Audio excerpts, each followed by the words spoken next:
Bab 69. Para anggota keluarga Jennings menjadi semakin pucat. Hal yang paling mereka takuti kini terjadi. Meskipun uang 30 juta itu Henny yang meminjamnya, mereka tidak berani menunda pengembalian hutang itu. Lagi pula, uang itu milik pimpinan PT Four Seasons. Dia adalah orang yang telah membeli lebih dari 51% saham PT Four Seasons. Dibandingkan dengan pria ini, keluarga Jennings hanyalah seekor semut kecil di matanya. Jadi wajar saja mereka harus melunasi utangnya tepat waktu.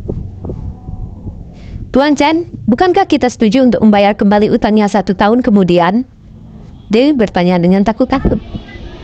Ya, atas nama Henny Jennings. Ketua kami setuju untuk meminjamkan Anda uang tanpa bunga selama 1 tahun. Mendengar ini, ekspresi Jack menjadi gelap. Namun Anda membakar jembatan Anda dan tanpa perasaan mengambil bagian Nona Jennings.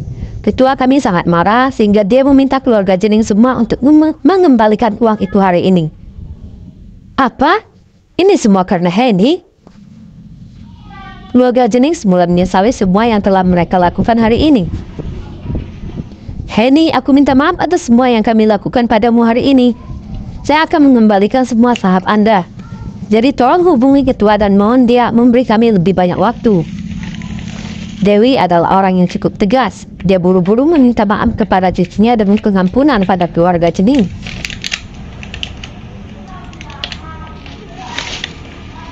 Tidak ada jalan lain selain Henny.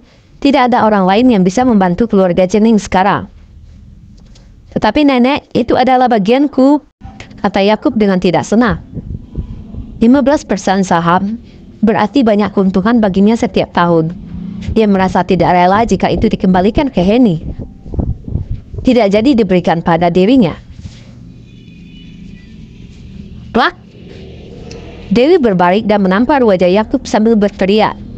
Jika bukan karena kalian berdua memanipulasiku dengan kata-katamu kemarin, kami tidak akan membuat kesalahan seperti itu sejak awal.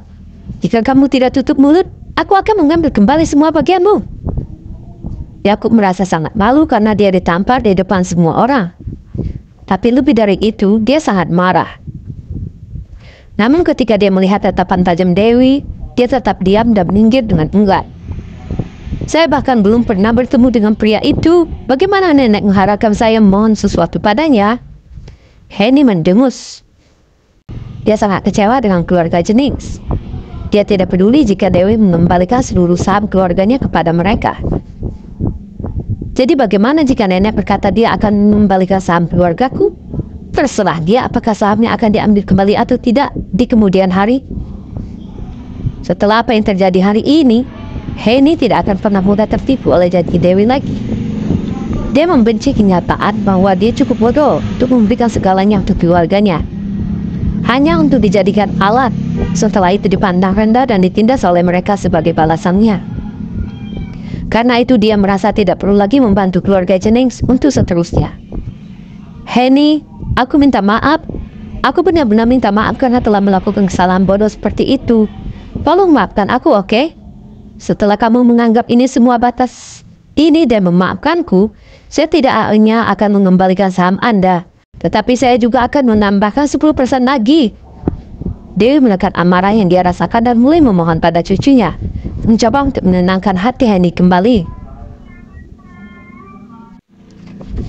Melihat itu adalah pertama kalinya Dewi memohon dengan putus asa, hati Henny langsung melunak di kuatnya. Meski begitu, dia benar-benar tidak bisa berbuat apapun untuk membantu kali ini. Dia selalu ingin bertemu dengan ketua, tapi dia tidak pernah mendapat kesempatan untuk itu. Dia bahkan tidak punya cara untuk menghubunginya. Nenek, saya benar-benar tidak punya informasi kontak ketua. Saya juga tidak bisa berbuat apa-apa. Saya tidak bisa membantu, kata Henny tak berdaya. Kaulah yang meminjam uang itu. Itu tidak ada hubungannya dengan keluarga Jennings. Kau sendiri yang berkewajiban mengembalikan semua uang itu. Jangan melibatkan keluarga Jennings, kata Yakub tanpa malu-malu. Ya, kami tidak meminjam uang 30 juta itu. Itu tidak ada hubungannya dengan kita. Jadi Anda harus memikul tanggung jawab sendirian dan membayarnya kembali kepada ketua. Yuli mendengus. Itu benar, Henny. Itu semua tanggung jawabmu. Kami tidak akan menanggung hutangnya, kata Dewi sambil mengipitkan mata.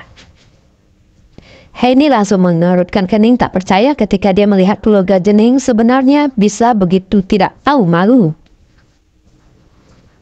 Dia sangat marah ketika dia mulai gemetar. Aku tidak percaya aku melunak sekarang hanya untuk ditusuk dari belakang sekali lagi. Namun pengkhianatan yang dia alami tidak ada apa-apanya dibandingkan teror yang dia rasakan.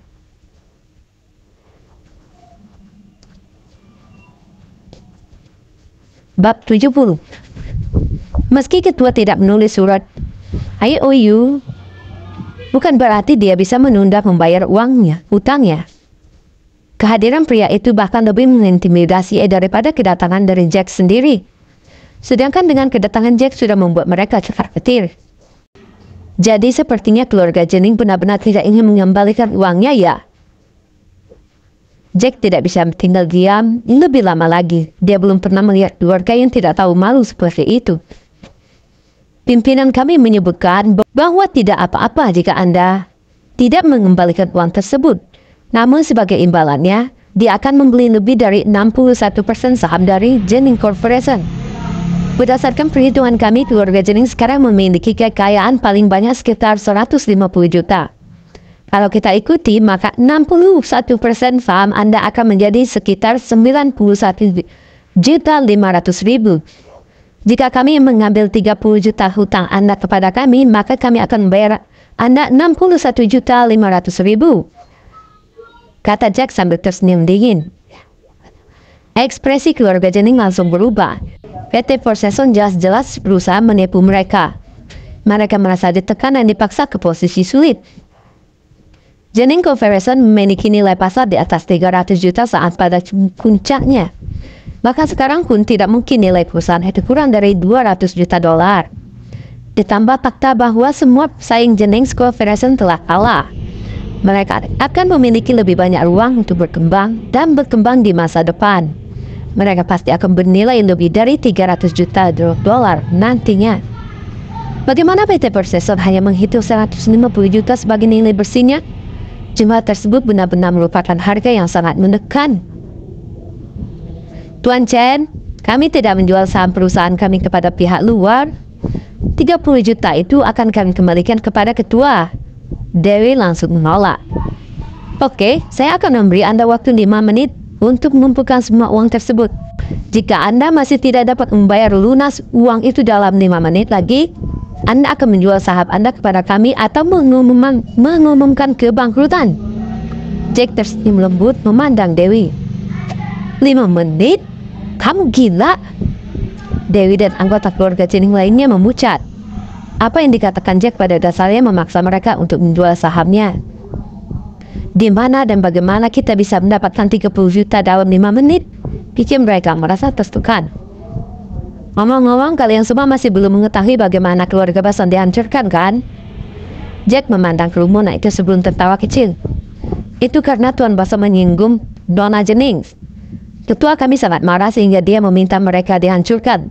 Sekarang, kepala keluarga Bason telah meninggal di penjara dan Wal Bason mungkin tidak akan bisa bertahan lebih lama lagi. Pikiran orang banyak mulai berdengung. Mereka tahu bahwa PT Possession lah yang menghancurkan keluarga Bason. Tapi mereka tidak tahu persis alasannya di balik itu semua.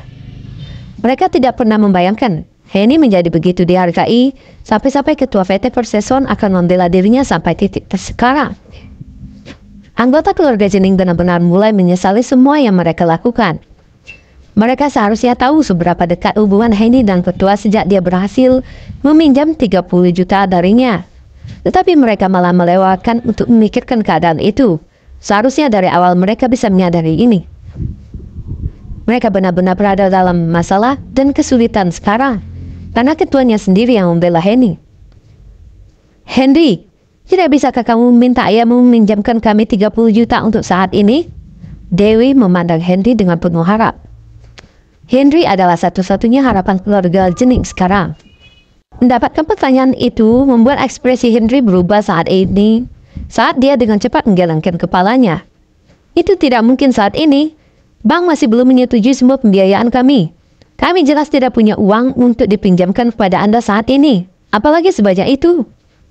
Henry tidak bodoh. Dia tahu bahwa jika keluarga Tolle mencegat PT Poseidon yang berusaha membeli saham Deming Corporation, dikhawatirkan nasib keluarga Tolle akan berakhir seperti keluarga Bason. Dewi sangat kecewa dengan jawaban Henry. Begitu pula yang lainnya, terutama Yuli. Menatap kecewa ke arah Henry dengan mimik wajah yang menyedihkan. Tapi tidak satu pun dari mereka yang berani bersuara untuk mengungkapkan kekecewaan dan ketidaksenangannya. 3 menit lagi, Jack mengingatkan setelah melihat arlojinya. Ekspresi Dewi memburuk dan dia mulai terlihat putus asa.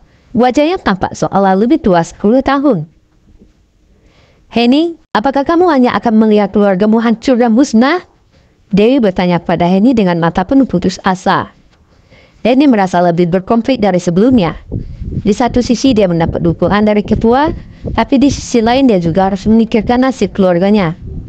Ketika dia melihat keputusasaan di mata neneknya, hatinya melunak sekali lagi. Dan dia baru saja akan berbicara ketika Jack melambaikan tangan. Ketua kami mengatakan untuk mengabaikan orang lain hari ini. Siapapun tidak bisa mempengaruhinya. Dengan itu Henny menelan kata-kata yang akan dia ucapkan. Seakan terasa sakit di tenggorokannya. Wajah Dewi dipenuhi dengan keputusasaan dan dia menghela napas, mendesah sebelum berkata tanpa daya. Baiklah, saya setuju untuk membiarkan PT Poseidon membeli saham Deming Corporation. Dia tidak puas dengan harga yang ditawarkan PT Poseidon. Namun dia tahu jika keluarga Deming berani menolak, mereka akan bernasib sama dengan keluarga Bason. Saat itu Dewi betul-betul letih dan merasa seperti berumur 10 tahun lebih tua. Bersambung. Terima kasih ya sobatku semua yang senantiasa mendukung perkembangan channel kami ini. Semoga sobatku semua dalam keadaan sehat selalu, dimudahkan dilancarkan semua aktivitas dan rezekinya. Amin ya robbal alamin. Assalamualaikum warahmatullahi wabarakatuh.